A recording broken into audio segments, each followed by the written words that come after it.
Itu yang kami upayakan untuk memberikan kepastian hukum di dunia usaha. Maka pencegahan-pencegahan kami saat ini tidak sekedar mencegah dalam sisi sektor publik, penyelenggaraan kewenangan dan tata kelola keuangan negara, tapi kami juga sudah masuk kepada sektor privat supaya memberikan efek-efek iklim usaha yang berkepastian. Mungkin yang terakhir, yang Pak Bambang Pacul ini yang agak, mohon maaf Pak. Kami sangat apresiatif dan juga kami berharap Pak, bahwa penegakan hukum korupsi sejauh ini dari 2004 sampai 2024, anggap 20 tahun, kami perkaranya sudah 1.700 perkara dengan tersangka lebih dari 2.500 Pak. Pertanyaannya, apakah ini menggoyahkan tingkat korupsi di Indonesia? Sesungguhnya kami pun masih meragukan, sehingga perlu cara-cara yang lebih sistematis, lebih terpadu dalam kemudian menggoyahkan angka korupsi itu sendiri.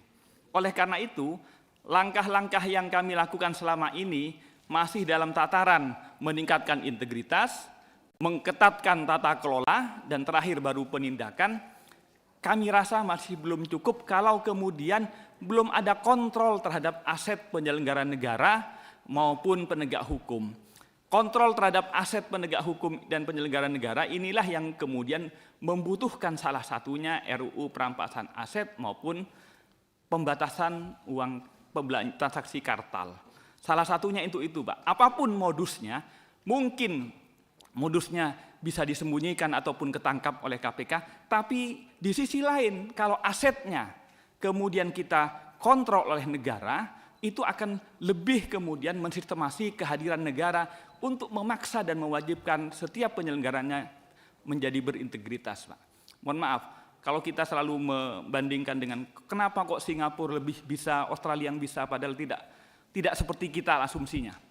Karena di sana kehadiran negara tidak hanya sekedar untuk kemudian mengatur, tapi memaksa dan mewajibkan orang tak bisa bohong ataupun tidak bisa berdusta. Salah satu komponen itu adalah dengan RUU perampasan aset maupun RUU pembatasan uang kartal. Dan itu tentu kemudian PPATK leading sektornya kami supporting, tetapi tetap kemudian menjadi beban kita semua untuk mensukseskan ini Pak. Dan itu akhirnya kemudian akan berbasis ataupun merubah sistem demokrasi ataupun politik kita, supaya tidak ada kemudian hal-hal yang kemudian seperti sifatnya sangat transaksional.